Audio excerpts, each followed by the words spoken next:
miles per hour. That is a pedestrian speed when they come onto pit road, because they'll be going upwards of 200 miles an hour when they enter turn number 1. But the fuel window, Steve, 57 to 60 laps. Yeah, the Goodyear tires can easily go 57 to 60 laps, so I expect these teams to push the fuel window at times through this race. Remember, 500 miles. It seems like we forget the length of that race and how important it is for these crews, teams, and crew chiefs on top of the pit box to have a good strategy throughout the day. Strategy is going to come into play very quickly now as the pace car exits. Had a little problem with traffic on pit road. Got blocked at his pit stall, currently in the 20th position. So not a major issue for the two, but he's just going to have to stay calm. Riding along with Kevin Harvick, looking out of the Busch Beer onboard camera. Yeah, looking at A.J. Allmendinger. A.J. Allmendinger, there's a team that did not make the chase. Sort of under over 200 laps, but does not have a victory to show for it, thanks in part to some miscues on pit road. So you can't really blame them for being a little self-conscious. Every single detail, so much in fact that after a speeding penalty at Chicagoland, they went out in the parking lot midweek, Jimmy Johnson, and they set up timing zones, 5 of them, and they practiced. Put this one almost in cruise control and start lapping cars. Right now there are 36 cars still on the lead lap. Just went by Cole Witt to put Cole a lap down. Want to listen in onto some chasers, Rick. They can push the issue. They know Martin Truex Jr. has more to lose than they do. You can almost lean on that guy a little bit, Jeff, and force him into letting you go.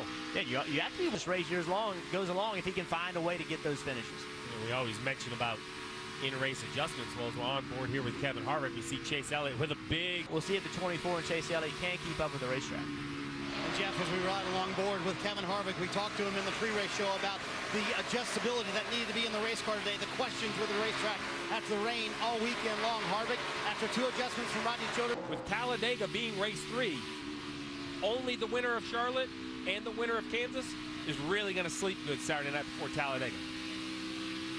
chase points as they run on the left side of your screen. Again, very early in this round of 12. Separation or something.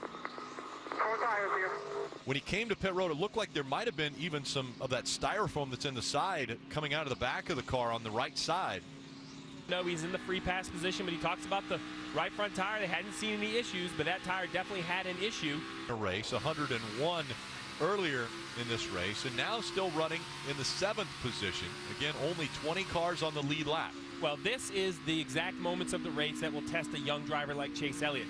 He still has the same race car he had earlier in the race when he... Chase Elliott in the 24 led 101 laps early in this race, and now fighting for the 4th spot. Brad Keselowski carries the momentum off the corner, so now what do you do at this end of the racetrack? Go to the bottom, take his line away.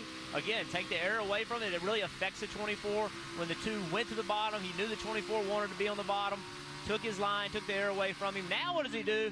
He goes back to the bottom. Going to go well. When races aren't going well, when you've been doing, been leading laps, winning races, doing all those things, what can you do to claw that finish out? There's a lot of laps left in this race. We saw them win Darlington without the best car all day long. Can they find a way to get themselves back in contention and at the very least have a good finish, but potentially be contending for the win by the time this race is over? Marty. Let's chat with Rick Heinrich from Goodyear. Certainly tires have been an issue today. Rick, we've seen 2 left front issues, now 3 right front issues. In Goodyear's assessment, what's going on? Car tight in the center.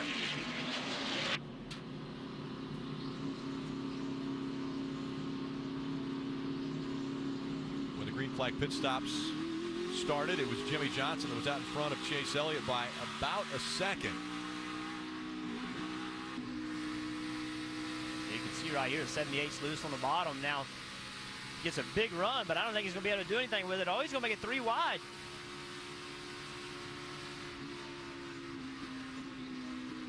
Coming off pit road, you can see right here, he's coming off side by side with the 78 and the 11. It sounds like he slows up to try to get to being 4th to start on the outside, but he didn't time it right. Now he's going to be... He's the closest to that 48.